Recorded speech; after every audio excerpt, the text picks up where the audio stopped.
Okay, welcome everyone to the CLAGS 2025 Fellowship Showcase. We are here to celebrate emerging scholars and the work that will be the next generation of LGBTQ studies scholarship.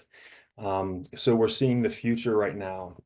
Um, my name is Matt Brim. I'm the executive director of CLAGS, the Center for LGBTQ Studies, housed at the CUNY Graduate Center, part of the City University of New York. CLAGS is the first university-based research center in the US. It's the first center to study the lives and the ideas and the texts and the cultures of LGBTQ people.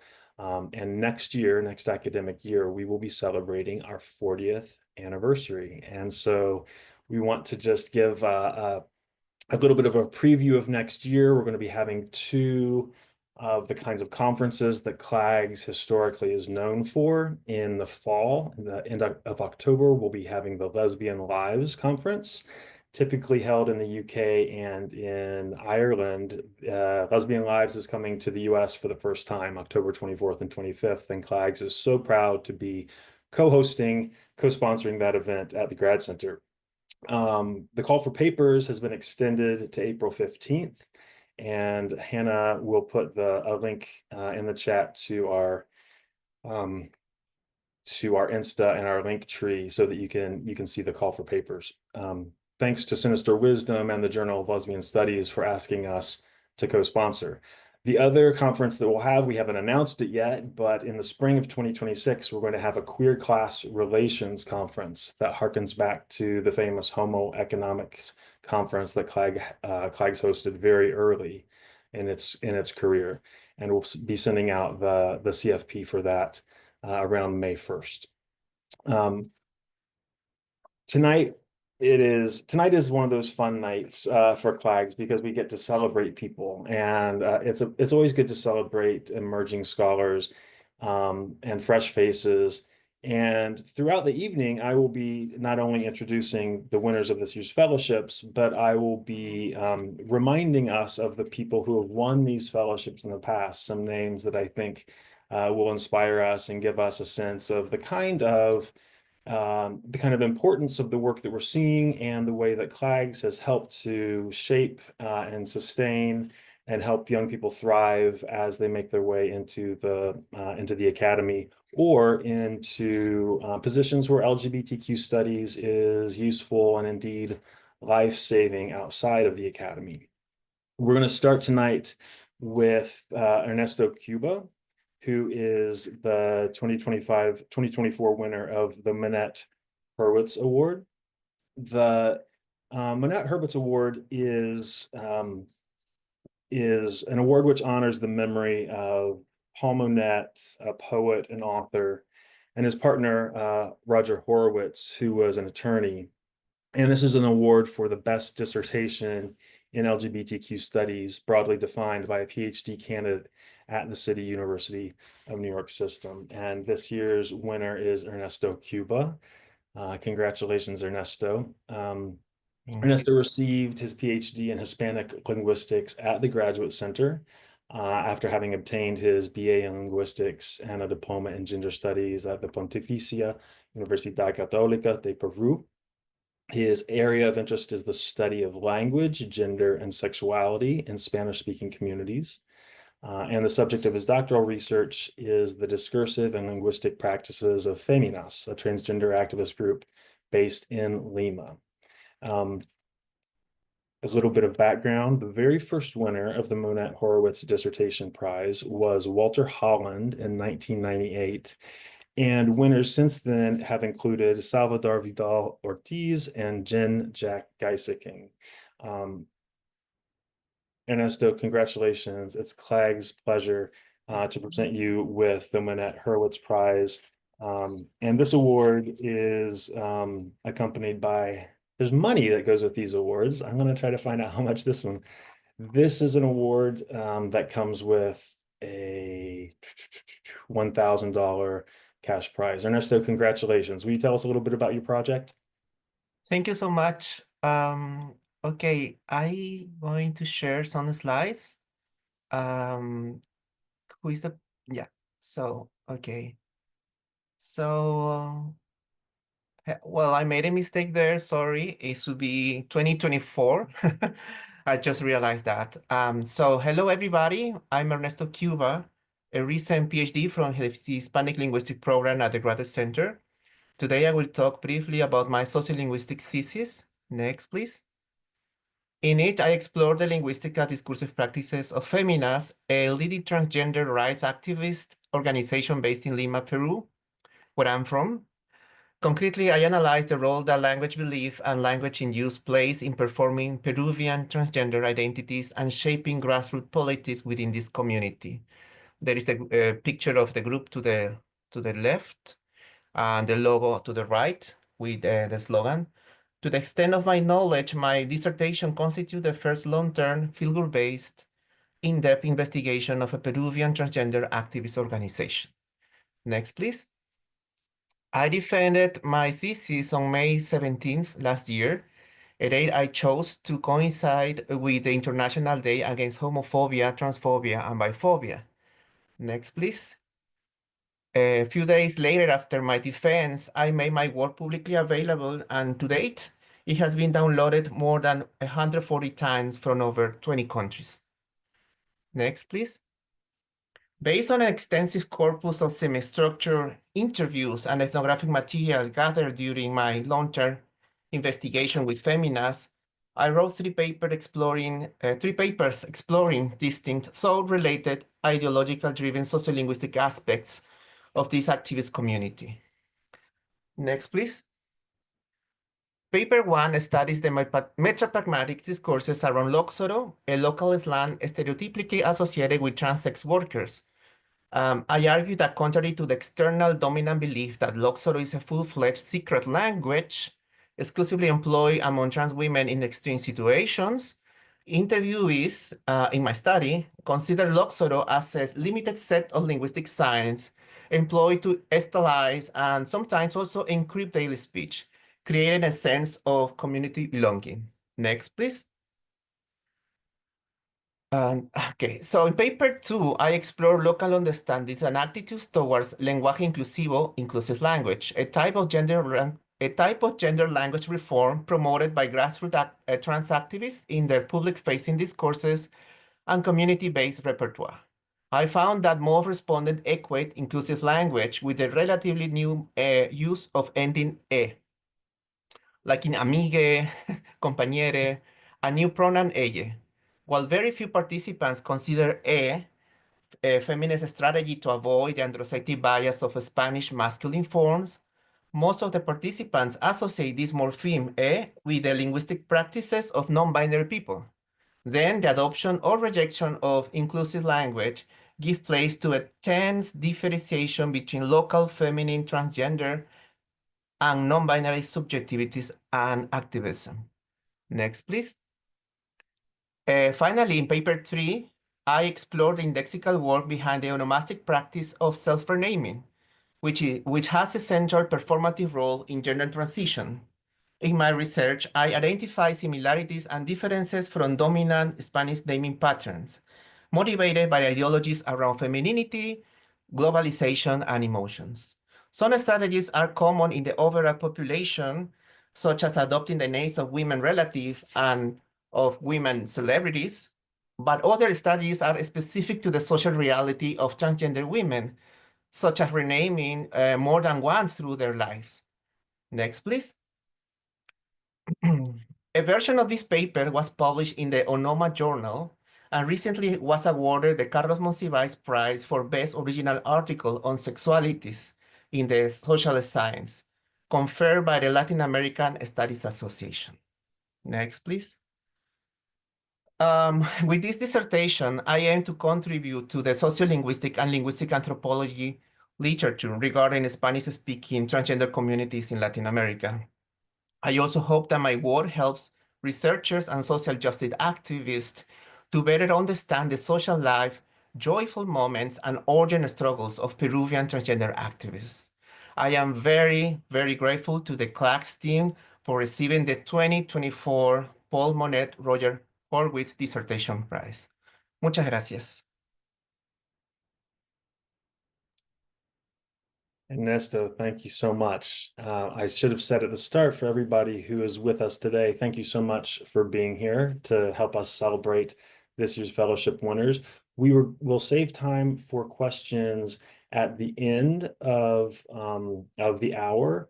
And so you can always write your questions in the chat. And then once we get to the Q&A period, if you want to raise your hand, we can unmute you and you can ask them live.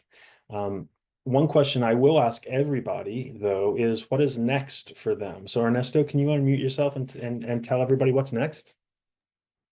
Hi. So next is to find a home for my other two papers. I already submitted a paper number 2 to an important journal. I won't say its name. And I'm preparing the number 1 paper. I don't remember the last one, the remaining one.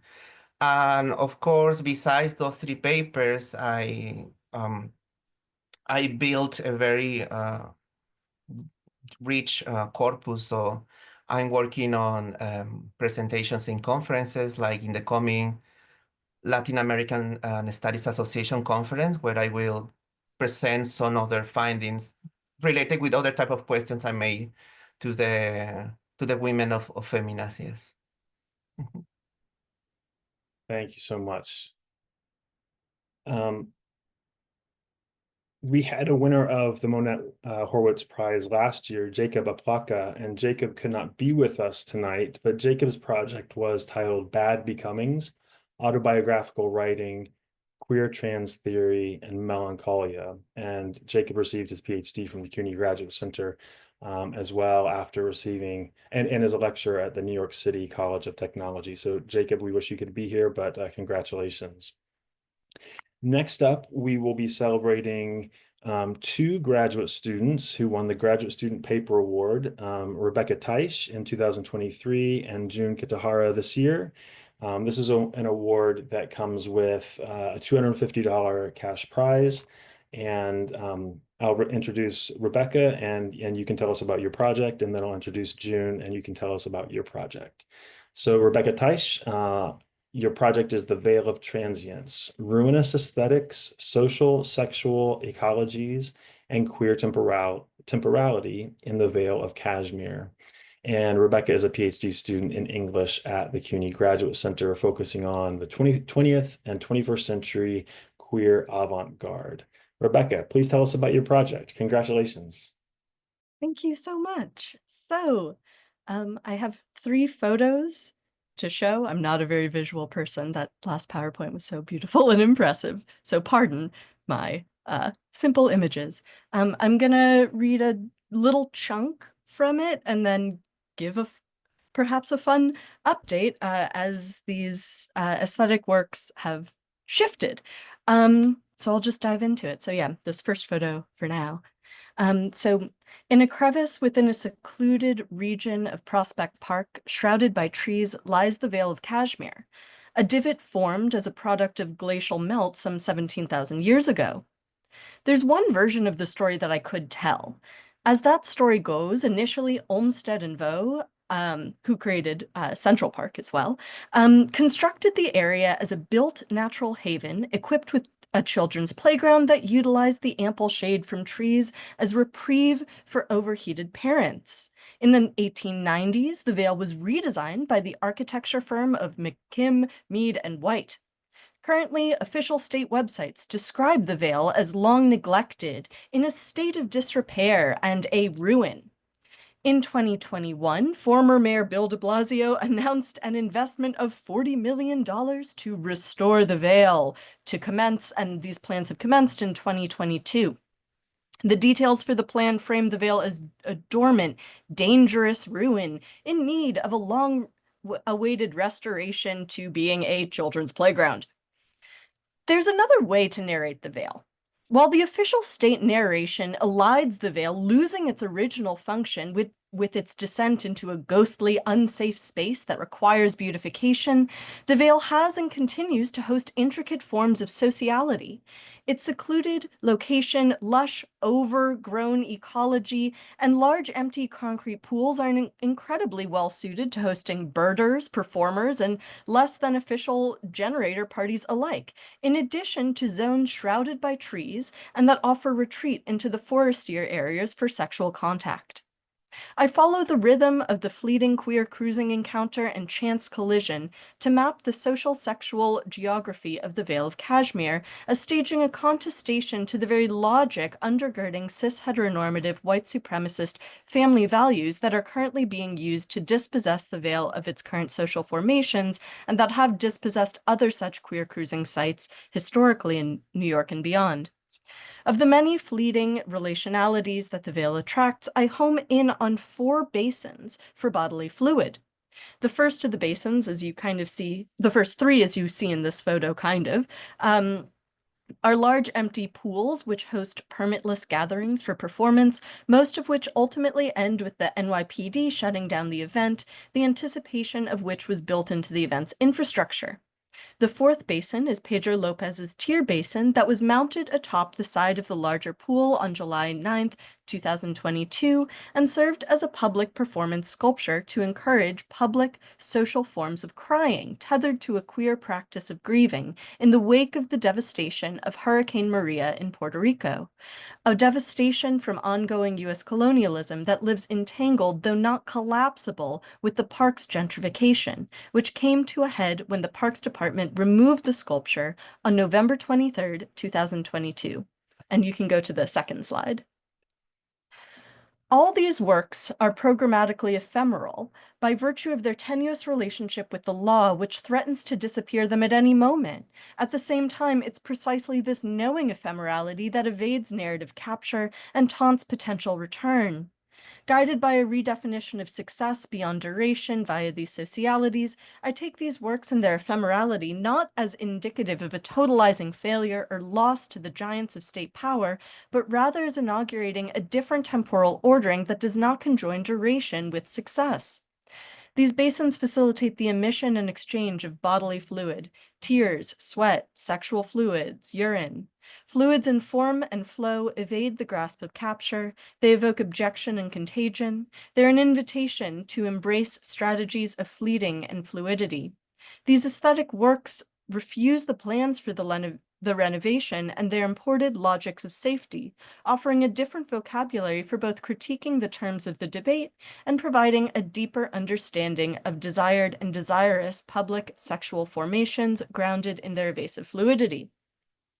Now, as is appropriate for a paper on the fleeting and the fluid, since receiving this award, some new things have taken form. Could you go to the next slide? On October 7th, 2024, Lopez hefted a second basin onto a different perch, the now southern side, in the Vale. With this basin, Lopez not only invites participants to cry into it, but invited friends, lovers, and comrades to help him in the chiseling and sanding process.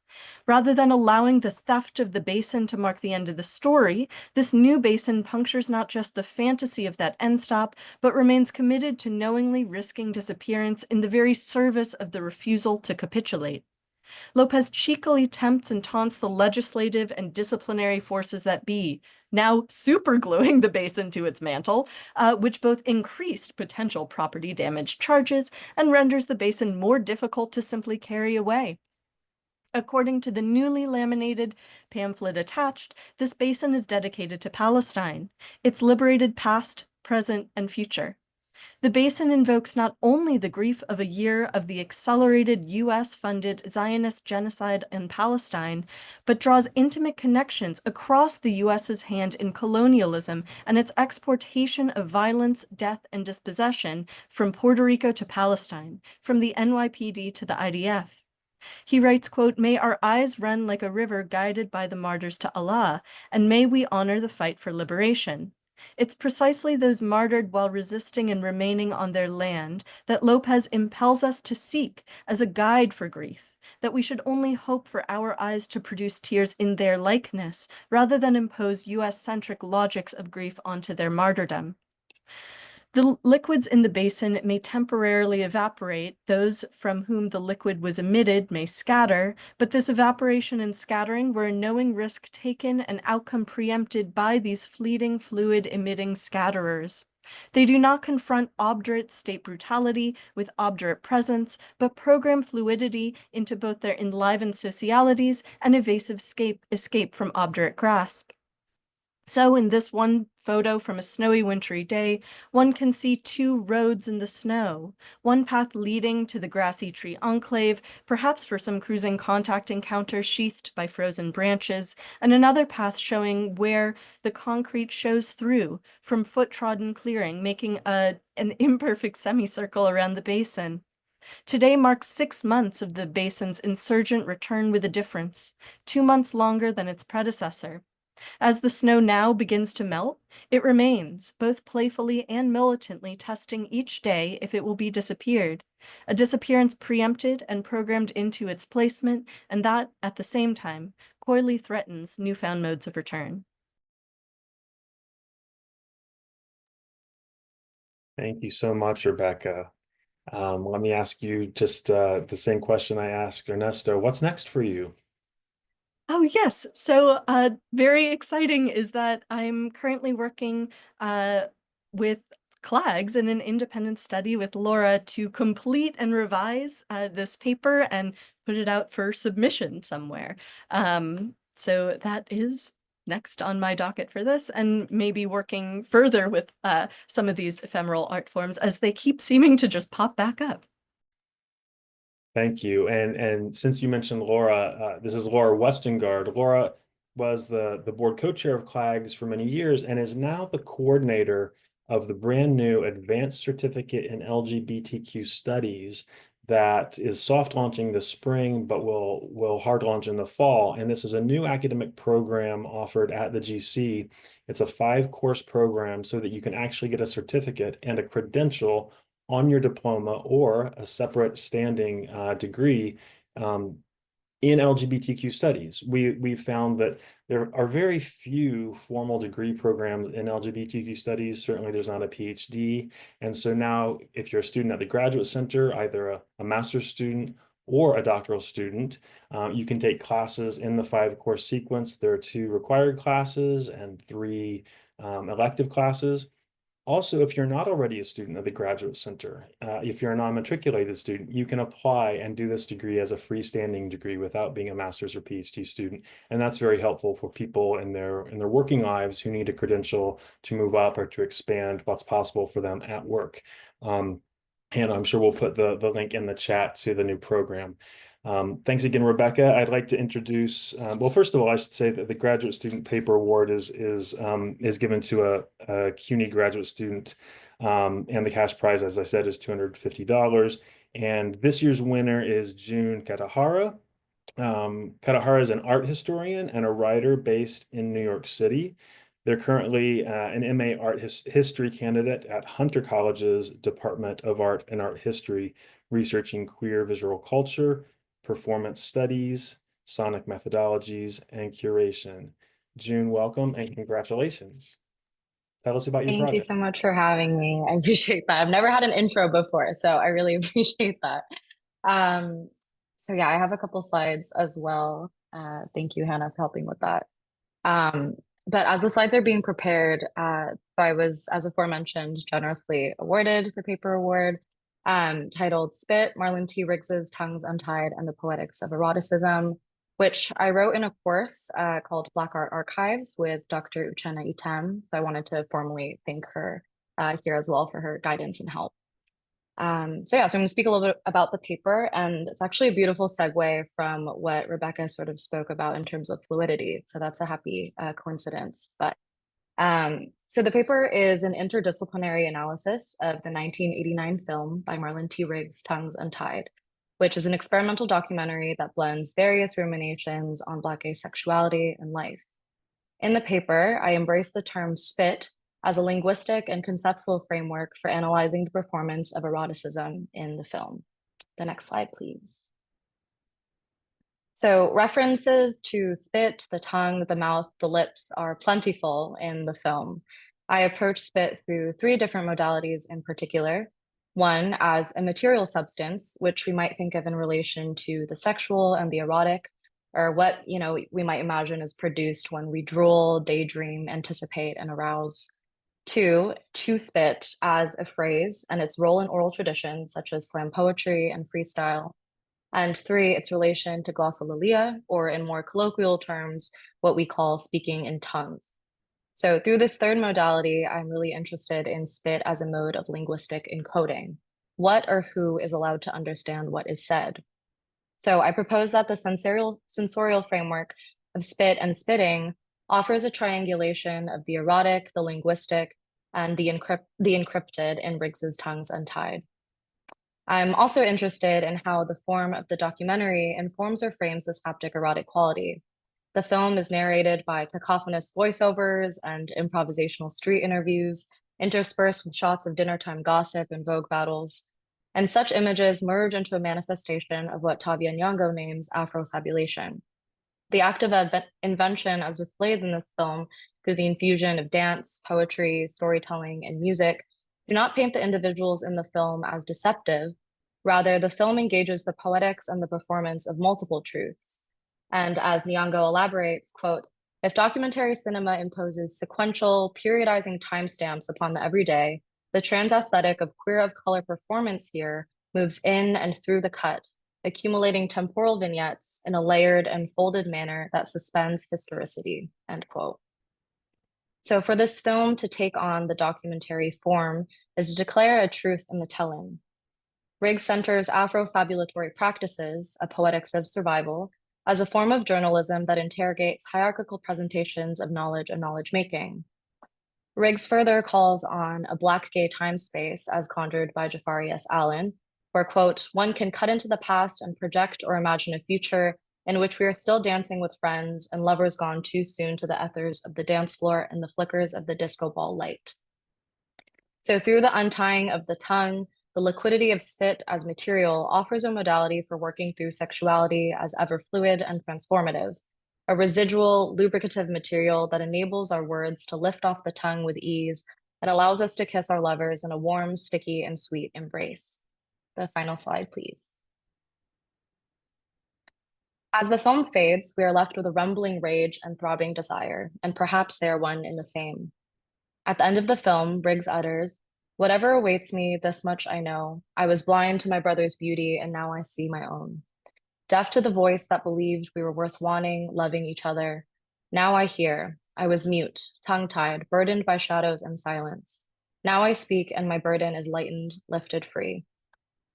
So I'm really grateful to CLAGS for the reward, excuse me, and I also congratulate the fellows and other awardees for their incredible work. I'm really honored to be here.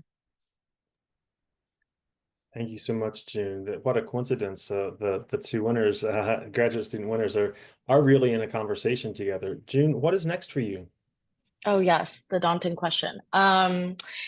Well, I'm about to approach my final year of my master's program, so I will be engaging in thesis work. So wish me luck. I'm still interested in similar themes of the erotic and language. A lot of the themes that are here, I will probably be developing something, or perhaps this might be a chapter.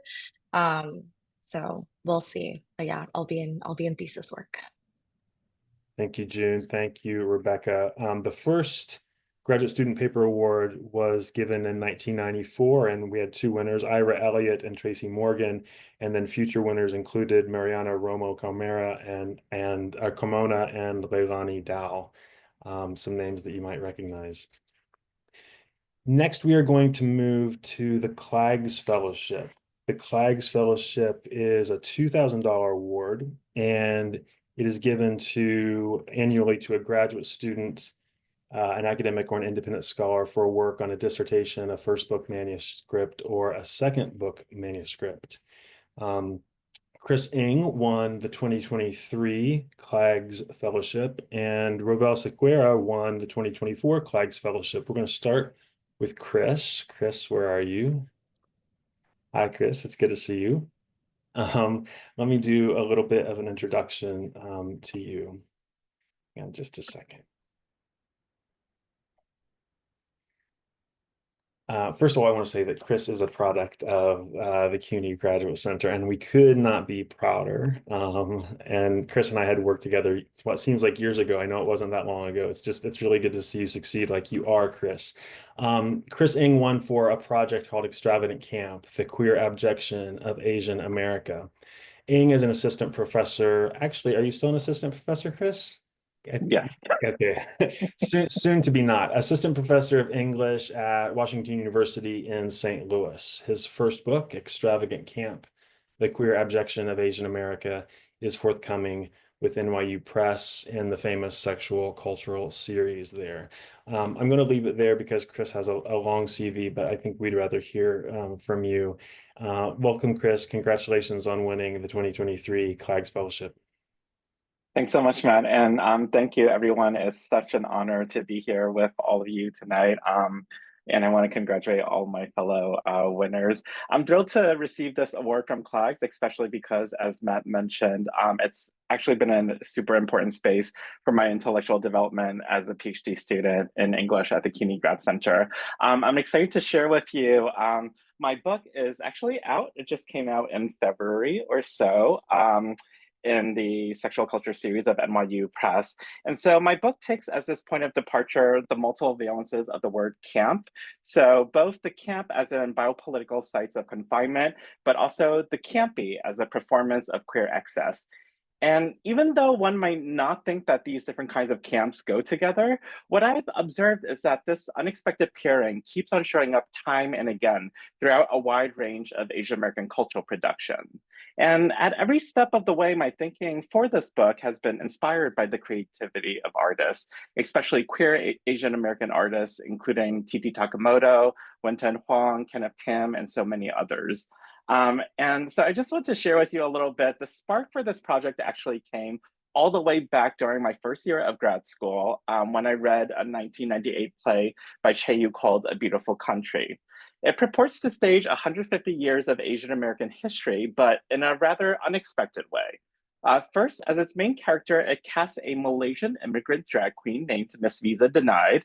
And then about midway into the play, it stages a scene about the Japanese American incarceration during World War II, but as a campy fashion runway showdown. And it's these two moments of the play that motivated me to ask, what might it mean to revisit the camps that populate Asian American history through the irreverent styling of queer camp aesthetics?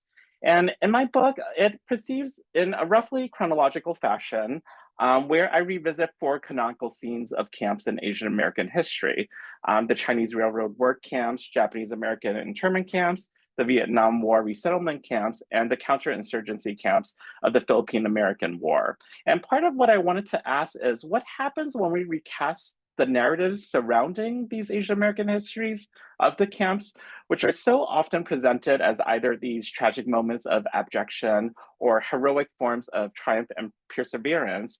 What happens when we recast these in a queer light?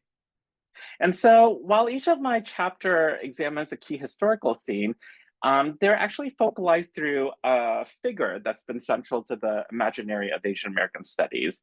So those are the coolie, the internee, the refugee, and the diva. And so with these figures, scholars have shown how tropes of gender and sexual deviance have been used to malign Asian bodies as these like denigrated aliens and to rationalize forms of violence inflicted upon them by the state, such as through the use of encampment. And so by extension then, what I've kind of noticed throughout a lot of accounts of these Asian American histories is that queerness comes to emblematize a form of racial injury that needs to be overturned by proving that Asian Americans have always been productive, loyal subjects. And as a counterpoint to this kind of more common redemptive trajectory, what I focus on is on elaborating this broader phenomenon of Asian American camp as a kind of prevalent yet understudied cultural strategy that works to flaunt rather than refuting the different attributes of inassimilability that have historically abjected Asian bodies as aliens ineligible for citizenship. And so in following the lead of Asian American artists and amplifying the creative theoretical work that they do, my book highlights the power of camp and taking on queerness as a kind of resource to enliven modes of joy, beauty, and pleasure within structures of constraint. Very excited to share this with you, and thank you all for being here today. Thank you so much, Chris. What is next for you? I mentioned tenure, so you can say tenure, but what is next for you professionally? I have, weirdly, while I was finishing this, I've gotten a chance to start working on my second book project a little bit more. And so I'm very excited about the possibility of getting to write again amidst everything that's happening. But the second book project is tentatively titled White Gay Fantasies, a queer romance for the Asiatic present. And it's kind of trying to trace how and why throughout so many popular and beloved LGBTQ cultural productions. I've written an article about this before for Hedwig and the Angry Inch, but I'm also thinking about something like Call Me By Your Name, A Little Life, that like the Asian always kind of randomly gets mentioned in ways that seem really trivial, but are actually pivotal to upholding a certain account or vision of what constitutes queer love. So interesting. I'm going to introduce, congratulations, Chris. I'm going to, and I know, Chris, you have to go at some point. So if we don't get to ask you further questions, thanks for coming today and goodbye. Before I introduce the 2024 winner of the CLAGS Fellowship, Rovel Sequeira, I want to mention a few names. The very first winner of the CLAGS Fellowship Award was Norma Mogrovejo Aquise from the Universidad Autónoma de la Ciudad de México. And the other names that I think you will recognize as past winners of this award are Gayatri Gopinath, Ramsey Fawaz, Shantae Paradigm Smalls. So this is the great company, Rovel, that you are in. And it's my pleasure to congratulate you and to welcome Rovel Sequeira, assistant professor in the Department of Women's and Gender Studies and the Department of English at the University of Michigan, Ann Arbor. Rovel is currently working on a book manuscript titled The Empire and Its Deviants, Global Sexology and the Racial Grammar of Sex in Colonial India. Congratulations, Rovel, if you would be kind enough to tell us a little bit about your project. Thank you so much, Matt. And I really want to thank CLAGS for supporting my work and supporting all of our work in a very politically fraught moment in which queer and trans scholarship and communities are under attack. I'm really honored to be here amongst a community of really exciting scholars, and clearly, I'm very excited to read Chris Eng's work in particular at this moment as a predecessor. For my work, I work on the history of sexology, as Matt mentioned, in colonial India, and on the circulation and simultaneous deferral of modern vocabularies of sexual identity at the turn of the 19th and in the early 20th centuries. And as we know from, our Foucault, this is precisely the moment in which sexuality is being invented as a concept. And Foucault talks about, of course, Western Europe, and we can talk also about North America, but this is the moment in which the confessional sexual subject arises in a sort of dialogic mode between psychiatry, psychoanalysis, sexology, and queers and trans folks, who are seeking in some ways self-understanding and liberation to a certain extent, and they end up using the same medicalizing vocabularies. What I'm interested here in terms of my own project, of course, is that how does this vocabulary of confessional sexual identity travel in a colonial landscape in which there aren't longer religious genealogies of confession, right? And in a sense where confession itself is said to be an unnatural form of knowledge production in a climate in which Indians are cast by colonial sexual scientists as untruthful or inscrutable or otherwise inaccessible to the colonial and the modern Indian gaze. So what I'm working on is how these languages of sexual identity are translated and domesticated through modern literary and scientific technologies like the autobiography, the novel, the case history, and the questionnaire, all of which were forms that were cast as alien to India in some ways and needed a process of domestication by both colonial and Indian elites. And in the process, I look at how a new language of sexuality develops that takes on board not just the interiorizing subject of, that we're familiar with through Foucault and others, as in the West, but also language of exteriority, objecthood, and corporeality that is bringing in conversation these the new languages of sexual identity with earlier histories and earlier vocabularies of caste, racial and caste and racial and customary excess in some ways. So the work sort of spans the geography of metropolitan Britain and Western Europe, as well as colonial landscapes in Western India, North India, East India, and in the Andaman Islands penal settlement. So in that sense, it's a comparative project that also works across languages, dominant colonial languages like English and French, but also Indian vernacular languages like Bengali, Hindi, and Marathi. So I'm looking at a range of contexts for the emergence of modern sexual identity in India and how its sort of legacies on the futures and possibilities for contemporary queer and trans movements today.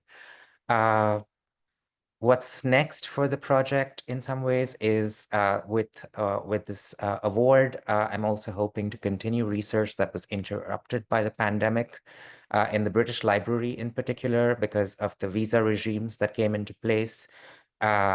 As well as some of us may know that the library was attacked by cyber criminals, and and a lot of the archives went down. So I'm hoping to continue this research and develop my book manuscript, as well as conduct a manuscript workshop and submit my manuscript in progress to press at this point. So I'm hoping that happens this year. So I want to thank CLAGS again, just for the opportunity of being with this very exciting community of young scholars. Thank you. Well, thank you so much. You answered my question already. Congratulations on winning the 2024 CLAGS Fellowship. We turn now to the Sylvia Rivera Award in Transgender Studies. And Patricio Simonetti could not be here tonight, but I want to congratulate Patricio and say just a bit about his work. Patricio Simonetti is a lecturer in gender and social policy and director of the Center for Interdisciplinary Gender Studies at the University of Leeds. And his research focuses on the queer histories of Latin America. He's the author of A Body of One's Own, A Trans History of Argentina, and Money is Not Everything, The Purchase and Sale of Sex in Argentina in the 20th Century. Congratulations to Patricio in absentia. I should say that the first Sylvia Rivera Award in Transgender Studies went to Benigno Cifuentes Huaragui in 2002, and other winners have included Sally Hines and Che Gossett. Last year's winner is with us, Lisa Beard. Hang on just a second, Lisa. Lisa, your project is or was If We Were Kin, Race, Identification, and Intimate Political Appeals. Lisa Beard is an interpretive political scientist and interdisciplinary political theorist of race, gender, sexuality, politics, and political thought. They are author of If We Were Kin, Race, Identification, and Intimate Political Appeals. It came out from Oxford in 2023. Congratulations. And have worked in publishing or published in forthcoming Contemporary Political Theory, American Political Science Reviews. Those are probably already out. Lisa, welcome tonight and congratulations on being the 2023 Sylvia Rivera Award in Transgender Studies winner. I know you have some fans in the audience tonight. Please tell us about your project. Great. I went really hard on inviting people. I feel like sharing a celebration right now is like really like an extra good. Great. I'd love if I could have like 1 or 2 slides, and then I'm going to take a break from slides. Great. Thank you. Awesome. So, hi, I'm Lisa Beard, and Actually, go to the next slide if we can. Let's go right to Rivera. I just want to start by saying I'm so honored to receive this particular award, not only because it's from CLAGS and the work you do is so fantastic, but also because Sylvia Rivera's political thought and activism have hugely shaped my own thinking in this book. The first chapter centers on her 1973 Christopher Street Liberation Day speech and explores her multivalent and prophetic appeals into the really expansive vision of street transvestite action revolutionaries, or STAR. This work, so deeply collaborative with Marsha P. Johnson, and explores her interventions into debates in the 1970s and beyond about what gay identity would mean politically. It also explores her refusal of the ways liberalism lethally sorts good and bad subjects, and her insistent vision for a politics in which no one is left behind. So if we could just stop the slides for a minute, and then we'll come back at the end. So this book project began because I couldn't stop thinking about this call and a set of other speeches and sites in movement history in the late 20th and early 21st centuries, including also work by James Baldwin, particularly a speech of his from London in the late 1960s. Interventions in particular by Lorraine Hansberry and Lena Horne at the historic Baldwin-Kennedy Summit of 1963, and decades of work by the LGBTQ movement organization Southerners on New Ground, or SONG, that founded in the early 1990s to, as they put it, ignite the kindred to fight the right wing. So I was totally caught by these appeals, by their analysis of power and their calls for different ways of being together politically. So I leaned in, and these calls are all intimate political appeals. They challenge the atomized and hierarchical racial formations that structure political life in the United States. And they advance powerful visions of how we can be together politically in ways that are rooted in mutuality and shared freedom. So the book dwells here in the political visions of these calls. And it also looks at how the calls intervene in a wider field of competing and antagonistic calls. No call is in a vacuum. And so I explore this throughout, whether they're calls from the liberal left or the far right. And I include an interlude on Buchanan's 1992 RNC speech that was so emblematic of the political landscape faced by the founders of SONG in the early 1990s, and is certainly a precursor to the moment we face today. So the book thinks about this wide field of competing calls. It's a field we are all in. It's where the we of politics is made, fought over, and remade. And that's what I mean by political identification. The book cracks open a view onto all of this messy, like extremely unevenly weighted. Some calls are fully backed by the carceral state, for instance. Sometimes very treacherous terrain, to show some of how it works, how the figures in the book issue their appeals with great risk and great cost. And they do so because these struggles over political identification are at the heart of politics and political change. I think that Rivera and the other central thinkers in this book send us resources today in a time of swiftly escalating state violence and authoritarian politics. With all these seismic unsettlings of this moment, there are urgent openings. If the choices are, as Aaron Jamal has recently put it, between emancipation and extinction, there's no neutral spot. People can just sit this one out. So how are we going to summon people onto team emancipation?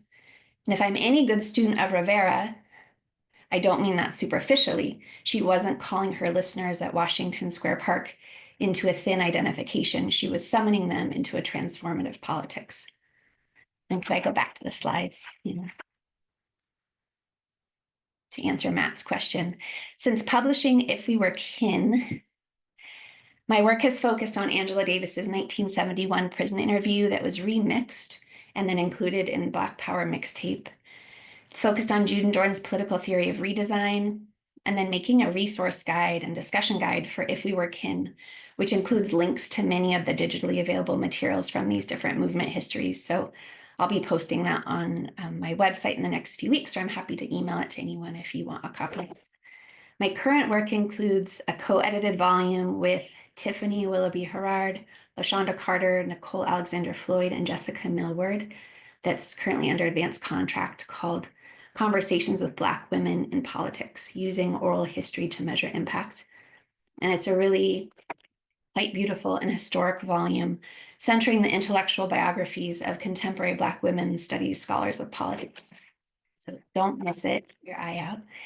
I've also worked this year on a piece with Joe Lowndes on the emancipatory potential and also the instabilities and challenges of left multiracial populism.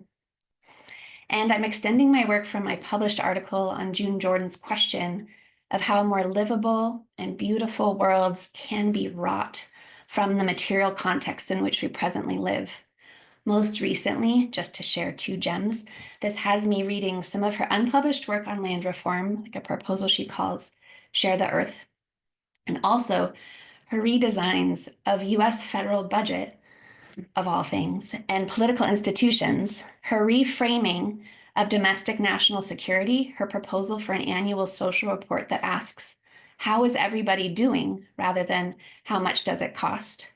And a life orientation test for all prospective presidential candidates that would be administered by a new NASA, National Administration for the Survival of All. So then final slide. Finally, I want to thank for all their accompaniment, brilliance, and for all the ways they have helped me grow, my extraordinary and beloved mentors, friends, and family. I wish I had like 10 minutes to just talk about all of you. With some special shout outs to my partner and to my mom for seeing me through this book, my wonderful editors at Oxford University Press, my colleagues and friends at Western, Alexandra Chu for allowing me to use her exquisite art on the cover of my book, and to the song organizers who took time to put gifts of history and analysis and thumb drives of files in my hands. And thank you again to CLAGS for this celebration. Thank you. Thank you so much, Lisa. I was going to ask about the art on the cover of your book. Can you just say the artist's name again? Alexandra Chu, I'll put maybe her website in the chat. Her work is incredibly breathtaking. Yeah. It's gorgeous. And I agree with Laura, who says she loves a new NASA.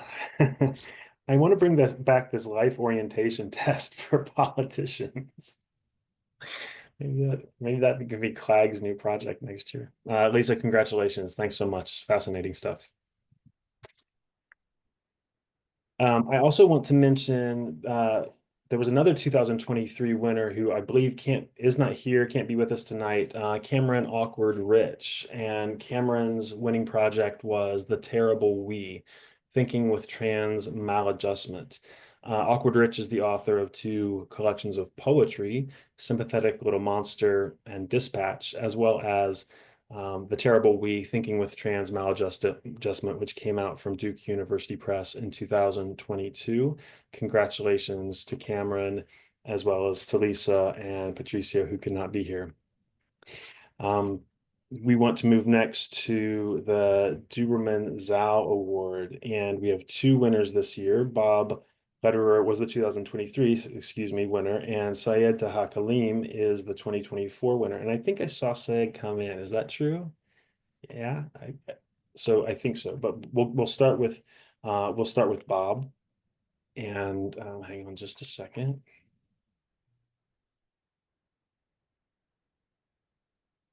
Bob Lederer is a gay cis white male journalist and historian with a long track record of activist-oriented journalism, much of it queer-related and anti-racist. He is a co-producer and co-host of the weekly intersectional queer trans Out FM program at outfm.org on listener-sponsored progressive WBAI Pacifica Radio in New York. Bob's winning project from 2023 was Queerly Defiant, Hidden No More, Left LGBTQ plus Resistors of U.S. Repression 1965 to 2023. It's part of the Oral and Narrative Histories Multimedia Project. Bob, so happy to welcome you to the celebration tonight, and congratulations for winning the Duberman-Zal Award. Thank you so much, Matt. And I really want to thank CLAGS for this generous fellowship. And I'm also grateful to Martin Duberman for his prodigious historiography, some of which I'm using in my project, and his personal encouragement. And I just wanted to add one little piece to my bio, and that's that's relevant to the project. In the 1980s, I was one of dozens who spent months as prisoners of conscience for refusing to become snitches against our movements for social change. So the project that I'm focusing on is based on the premise that intersectional queer and trans activists have been important participants in US-based left-led movements for peace and justice ever since the categories of homo, bi, and transsexual identities first emerged publicly in the late 19th century. As the great Audre Lorde said, there is no such thing as a single issue struggle because we do not live single issue lives. These defiant rebels led groups, organized protests, took direct action, authored key texts, and sustained movements despite operating in a society and a left often hostile to their sexuality, gender, and/or their politics. Many of them, like their straight and cis left compatriots, have faced repression, including surveillance, harassment, prison terms, and in at least one case, assassination. In the earlier years, many of them did their brave activism while closeted. In this project, I'm focusing on those, and this incidentally includes some of the same ones that Lisa Beard mentioned from her work, those whose activism occurred from the late 60s to today, spanning from Black Power and the New Left to ACT UP and abortion clinic defenders to Black Lives Matter and water and forest protectors today, plus many in between. And this includes struggles generally given far less scrutiny, such as the Puerto Rican, Chicanx, Asian, indigenous, and immigrant movements for human rights. While I'm especially interested in the many not considered household names, I'm also including some famous persecuted activists, such as Bayard Rustin, Dave Dellinger, Angela Davis, and Chelsea Manning. I'm exploring everyone's motivations, understandings of risks, and ways they cope with and resisted repression. My project not only uncovers exclusionary behaviors by leftists, but also those who welcomed queers, either consistently or more so in recent years. The best example of the latter is the majority women Black Panther Party, which endorsed gay and women's liberation in 1970.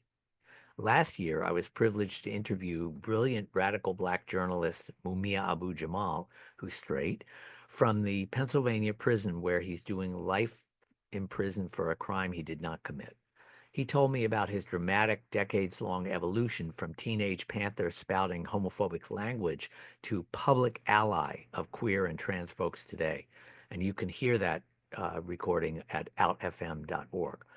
In addition, I'm studying how heterosexism, sexism, racism, and anti-left bias within social movements and academic historiography have hidden the accomplishments and full identities of these freedom fighters for decades. I'm also examining patterns of FBI repression, including methods specific to both actual LGBTQ plus people and those deliberately misidentified as queer in order to discredit their movements. A particular focus is the Counterintelligence Program, or COINTELPRO, an unconstitutional scheme which led to many activists' deaths and jailings. My scope includes progressive social work, cultural workers, poets, singers, writers, and comedians whose additional roles as leftist organizers are often hidden. I'm studying the political commitments and FBI surveillance of such Black Power advocates as Lorraine Hansberry, James Baldwin, Nina Simone, Audre Lorde, Pat Parker, and June Jordan. Just to preview a tiny sample of the remarkable individuals I'm profiling, and if we could please have the slides.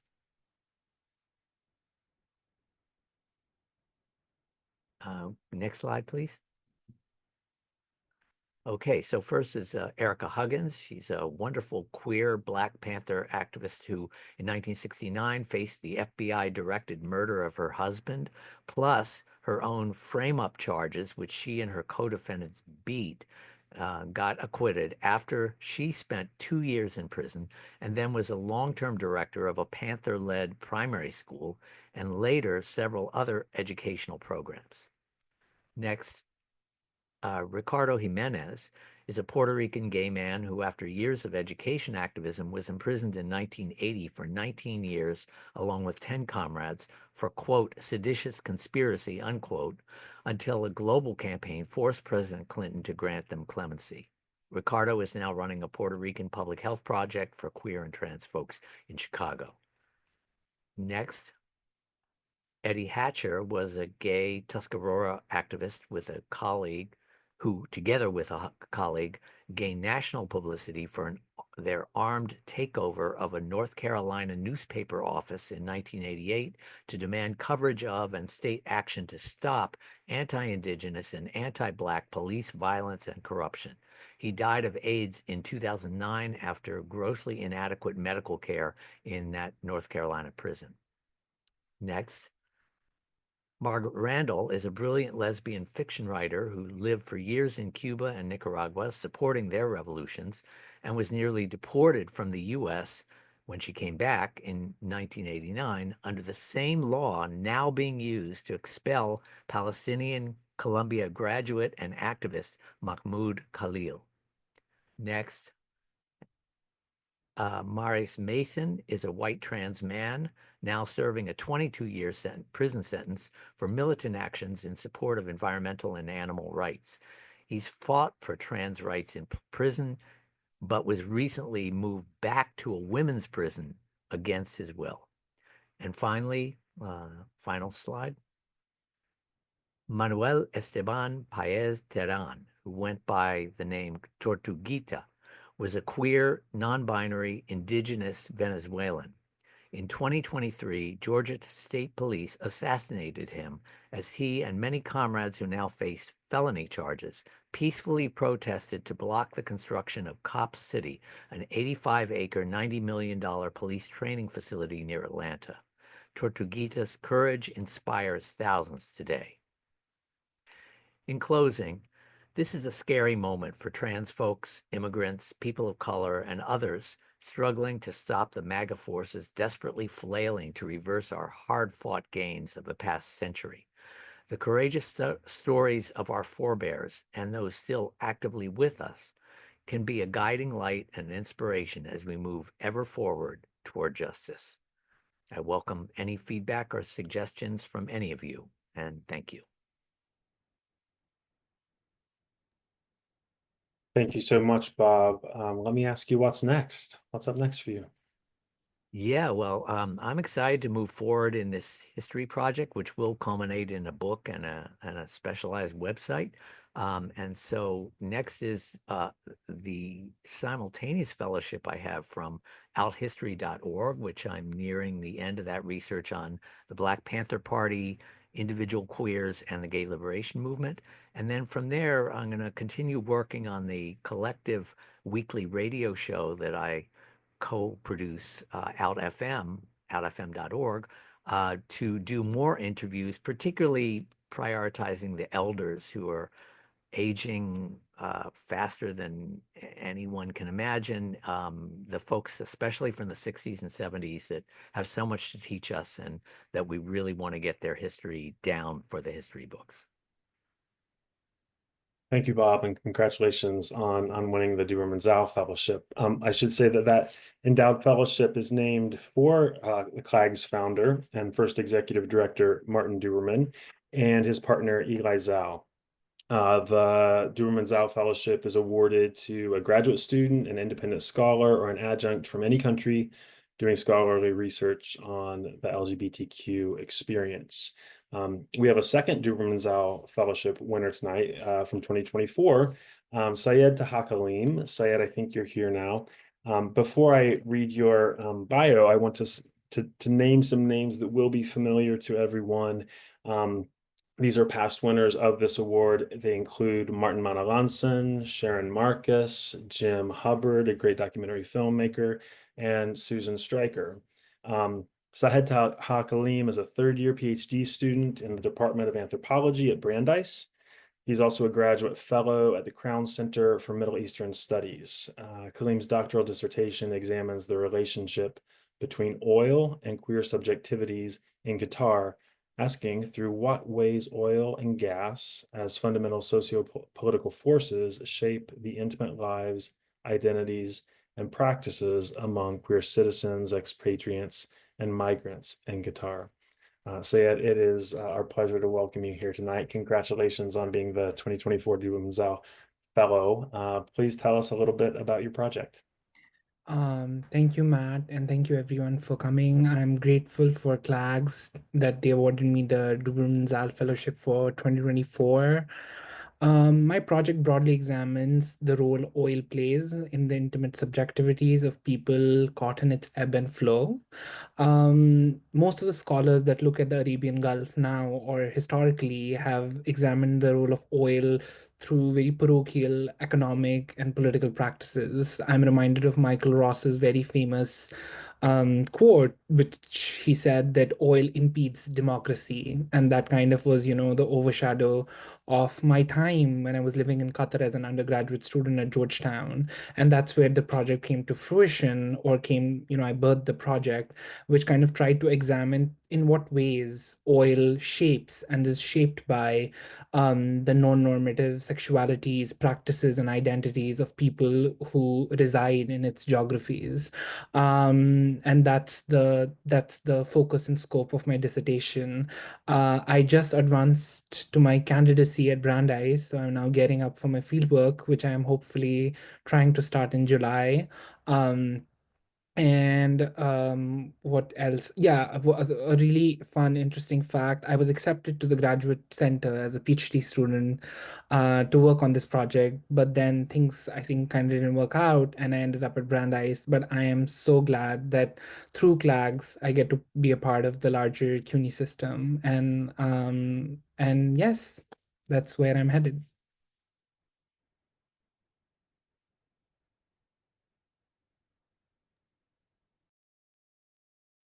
Thank you so much, Syed. I read a little bit of your project, and I just thought it was fascinating, the connection between the human and the non-human, the way that you read oil into the lives, the intimate lives of people. It's just a stunning project.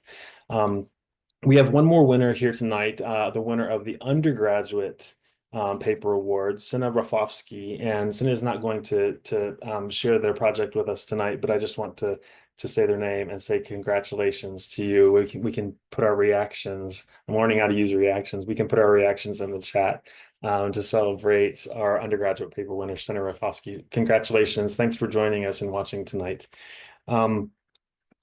Let me just see. We had a long list tonight, and I want to make sure we got through everybody. I think that we have gotten through all of our winners. So a group congratulations to everybody. It is wonderful to see so many brilliant minds and really to look into the future of LGBTQ studies. And it's an honor for CLAGS to be able to identify you and to work with you and to appreciate you early in your careers. I've read a lot of the names tonight of people who have won in the past. And it's inspiring to know that CLAGS has had a part in creating the future of the field.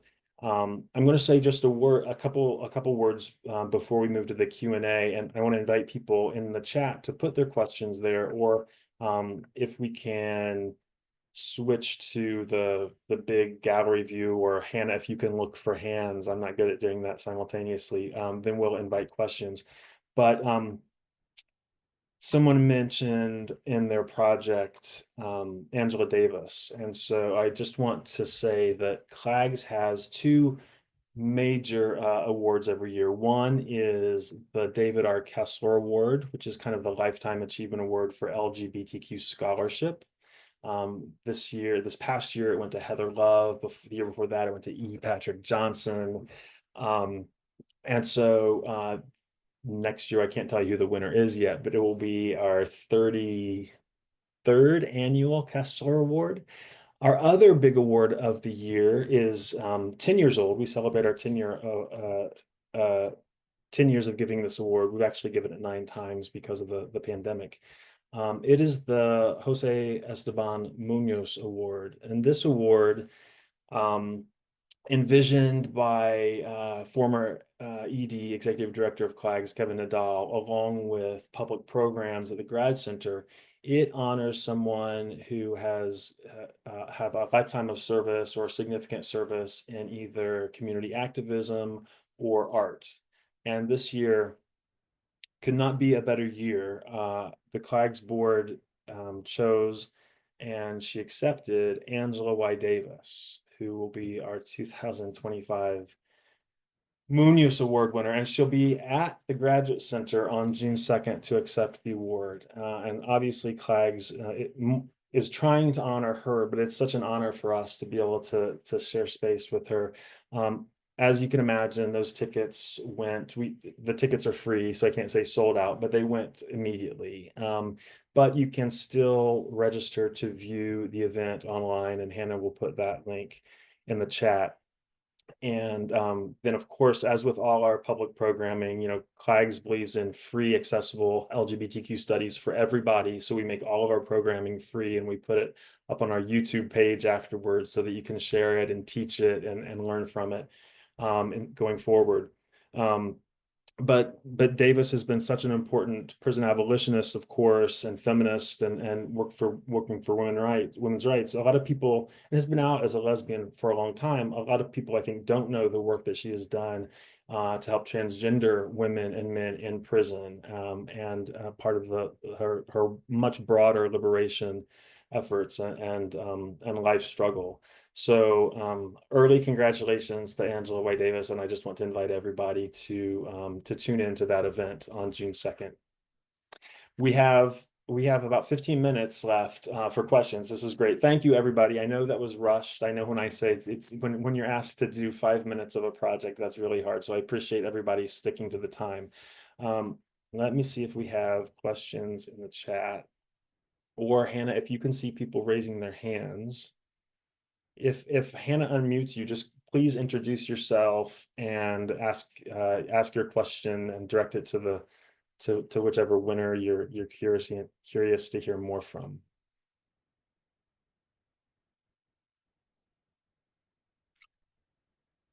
And to the participants tonight, to the winners, you can feel free to unmute yourself and ask questions as well.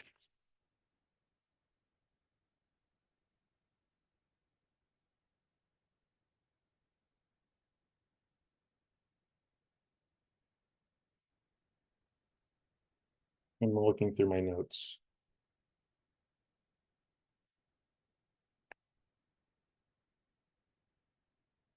Lisa, can I ask you a question to start us off? Yeah. You mentioned Baldwin and Hansberry and Horn and Song, and you talked about calls in a wide field of competing calls for people who are seeking political identification, sometimes at great risk and struggle. And so you set up this dynamic of competing calls. I wondered if you have thought about the Baldwin-Buckley debate from 1965, which is maybe one of the most famous instances.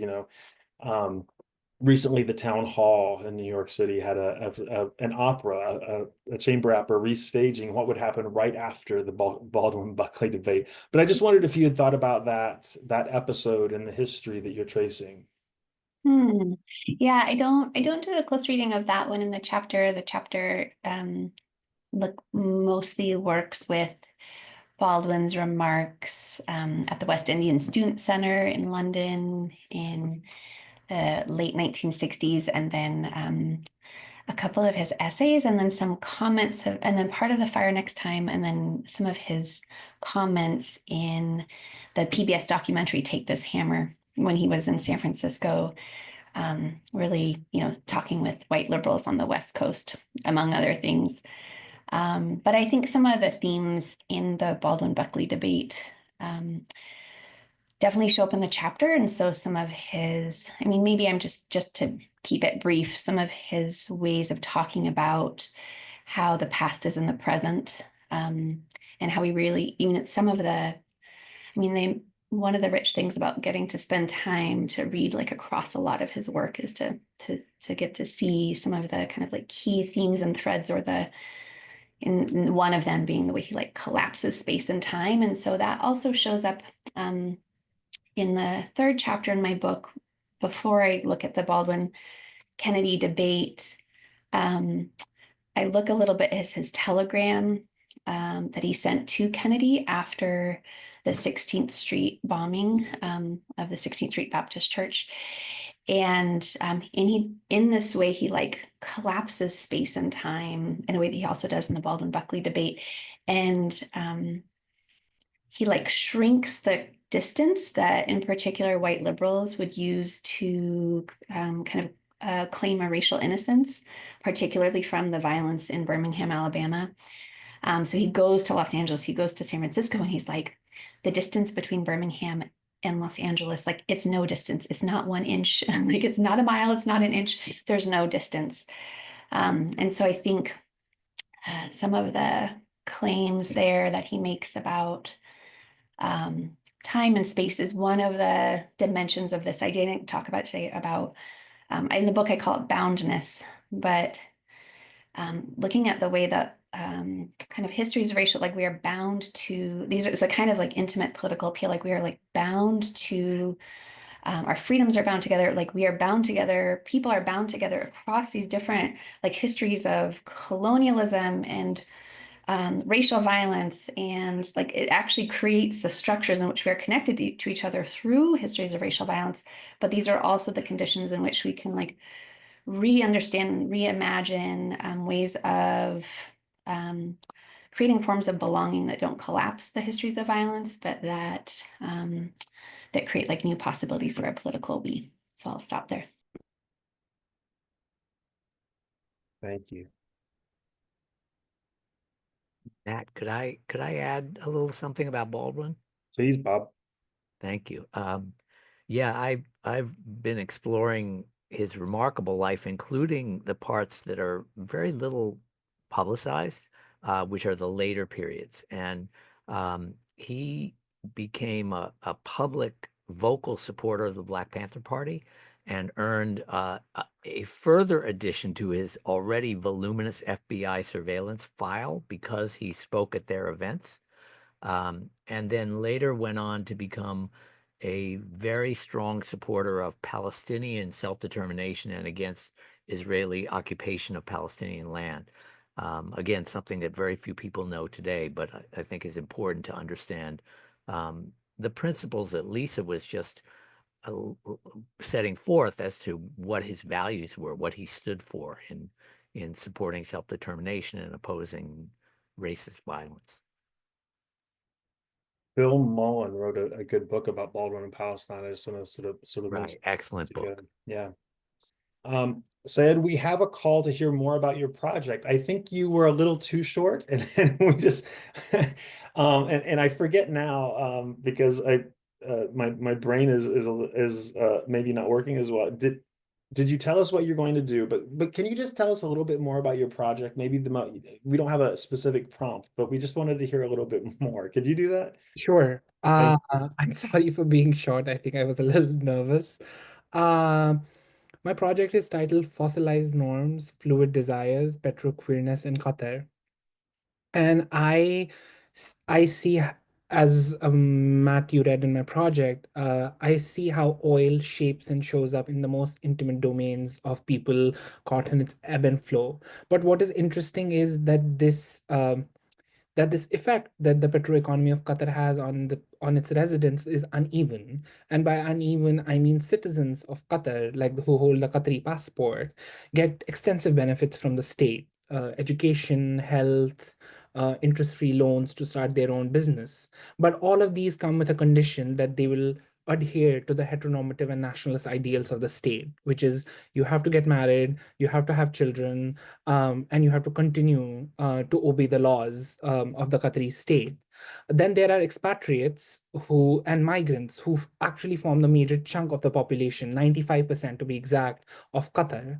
And for these people, they're not weaved into the same patterns of obligation by the Qatari state, but they're there for economic mobility. So my project looks at these different layers or these different intersections through which oil acts on these intimate subjectivities of people. And by intimate subjectivities, I mean, I look at where do queer people meet, given the intense surveillance of the Qatari state, given the outlawing of queerness, then how does queerness percolate in the region? Because I am also reading against the grain of how sexuality, especially non-normative sexuality, has been imagined in the Arabian Gulf and the Middle East in general. So where do queer people meet? How do they meet? How do they disorient the surveillance apparatus, which are cameras, ID checks, confined zones where certain people belonging to a particular nationality can, rent an apartment. How do they navigate the sort of the kafala system in the Qatar, which is like one of these insidious labor laws where the employer confiscates your passport and you cannot leave the country without their approval.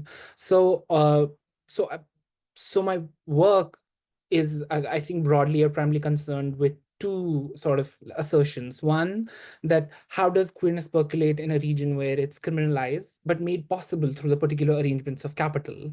So how close you are to the petro wealth, how much access you have to global mobility that like you can leave. So citizens and expatriates who have their passports can leave, but we cannot say the same about queer migrants. And then the second layer of this project looks at literal oil and its manifestations. So I look at physical properties of oil. How does oil's blackness show up in the race relations among queer people seeking queer desires in Qatar? How does oil toxicity show up among the queer expat citizens and migrants in Qatar? And finally, how does oil's depth and how does oil's viscosity and velocity show up among these people? So it's a broad ask where I'm trying to we're trying to navigate this surveillance by the Qatari state. It has been incredibly hard to get a research visa, despite me living and graduating from from Qatar, and then trying to safeguard myself and my interlocutors while I'm in the field. So that's sort of the broad overview of the project. But, I agree with June and Rovel that it's fascinating. And now I'm wondering, so your project and Rebecca's project and June's project are all focusing on fluids of different kinds. And is there a fluids thematic in queer studies that have not yet been tapped into, or are you starting it today? Is the edited collection on its way? I mean, obviously, queer studies, fluid and fluidity, sort of as a metaphor, I guess, has been around, but you're looking at the materiality of different fluids. So this is to any of you, to Syed or to June or to Rebecca. Is this a thing? Or are you making it a thing tonight? I'm happy to take the first stab at it.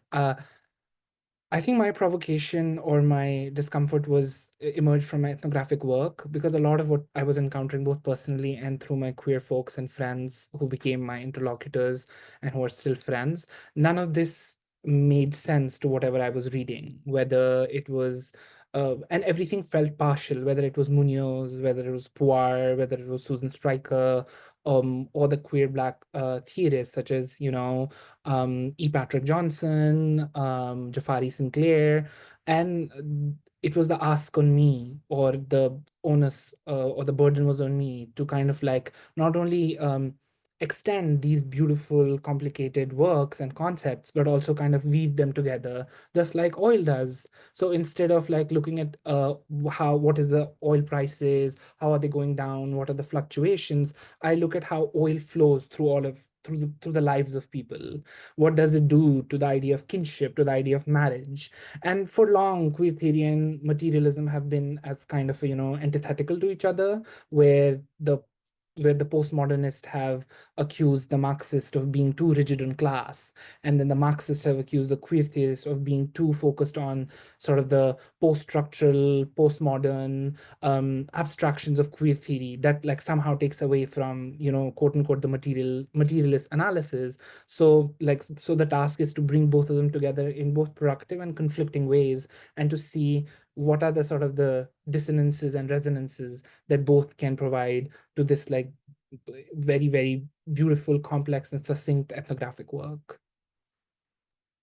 I would second that as well. I think it's been drawing on so much of the sort of metaphorical imagery. I think also specifically because I'm coming from an art and art history sort of perspective, I think the language of fluidity is pretty eminent in a lot of the scholars that I'm reading. I think I also look to Amber Jimala a lot for my project and her work on sweat.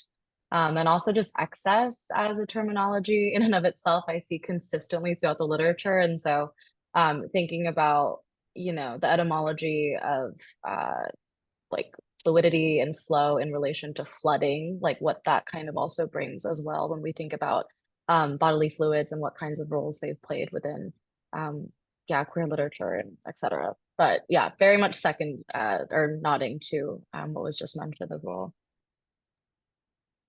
Yeah, I'll third it. I think that there is this negotiation where, you know, if we're thinking about the question of what's queer about queer studies now, and having a real material container for that doesn't that still is able to critically attend to the resistant strategies that lie therein. So, you know, I'm very interested in sexual publics and tracing the thread of criminalized sexuality and creating kind of forms of interlocutors within the rubric of the criminal or the displaced in order to understand material resistance in this way, and actually fluidity, as opposed to being just relegated to the domain of metaphor, the metaphor of fluidity, the visuality of fluidity, the reality of fluidity becomes a real strategy for contesting the state apparatus, and particularly about thinking about the delicate tango between, you know, more conservative, although certainly neoliberally co-opted family values and quality of life rhetoric that we've seen with both, you know, Giuliani and Bill de Blasio and our current mayor, while also avoiding falling into the trap of homonationalism and homonormativity that might desire to also ossify or render obdurate.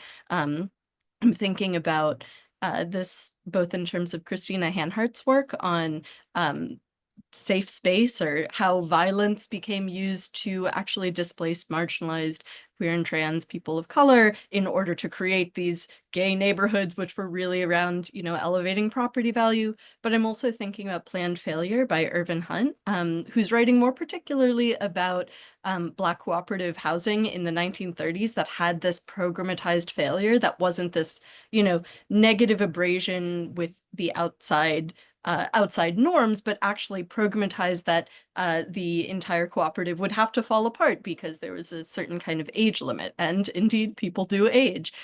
So thinking about that kind of fluidity and evasion and fleeting as a material strategy of resistance located in place. Thank you.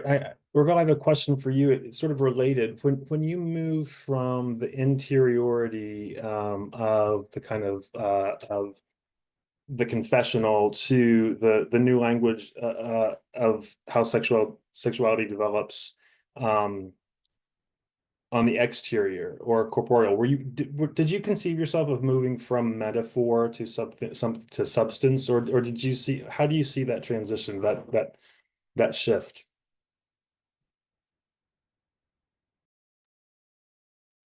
Thank you for that question. So I think there's, it's interesting because it's not, in some ways, an exclusive sort of language, right? Like it's more of an assemblage of various kinds of idioms that are coming together and sort of cohabiting without essentially displacing each other. So I'm curious about the extent to which surfaces like actual skin, right? Whether that's based in color, but also whether that's based in facial features and like craniometry, for example, are contributing to the project of sexology. So it is very much, in some senses, an aspect of a racial grammar in some senses that is visible via skin and via what is assumed to be physiognomy, for example, right? But in other senses, it's also about what is assumed from social personhood, the way, attire, right? That's also a form of exteriority in some senses, right? It's about legibility. It's in terms of visuality as well, and what it conveys about one's social status, one's religious or caste status, right? How does that sort of draw and modulate eroticism in some ways, right? That are much less based on this idea of a closed secret that must come out, but is much more on the open secret model where you're assuming or you're ascribing or, it's circulating in a way that is meant to be obvious to those in the know in some senses, right? So there is a certain metaphorical component, but I am certainly trying to sort of extend the way to bodily surfaces itself and the way they are sort of eroticized within scientific and sexological work. That's so interesting. Thank you. We're at 7:31. We're a minute over, but so we'll have to stop. I just want to say to everybody who won tonight, it's fun to do this. It's fun to talk to people because your projects become so much more interesting, even though we're familiar with them already at CLAGS, right? It's so interesting to hear you describe them and talk about them and to see what you emphasize, what you say first. It's just it is an argument for talking to each other and listening to each other, and as well as doing all the hard work that gets you to the point where you actually have something smart and fun to say. I really appreciate the thought you put in, not only to the projects that you applied with, but the thought that you put in tonight. I appreciate it. And I want to say one thing. CLAGS is a self-sustaining organization. We're told by CUNY that in fact 0% of our operating budget should come from the state. And because this is an award given to many people at the beginning or early in their careers, I'm not going to ask you for money right now. What I'm going to ask you for, everybody else here who's not young and who has full-time jobs and is 2 decades into those jobs can donate to CLAGS right now. But what I'd like to ask the winners tonight is to keep CLAGS in your mind and to keep CLAGS in your practice, and to keep CLAGS as a place that you want to continue to give to, as you have done tonight, and that you might want to give back to in the future and the distant future maybe. Jobs are scarce and precarity for academics is increasing by the day. But I want to, as part of the thanks, encourage you to make it possible for us to continue to help emerging scholars be seen and to get their work out into the public sphere in the years to come. But the much more important thing for me to say as we end is congratulations. I want to thank Hannah Salzer, who's been behind the scenes doing all the tech, and we could not have done this without them. Thank you, Hannah. I want to thank Carls and Mariana, our ASL interpreters, and as well as all of our attendees. And mostly, I just want to end by saying congratulations to all of our fellowship winners.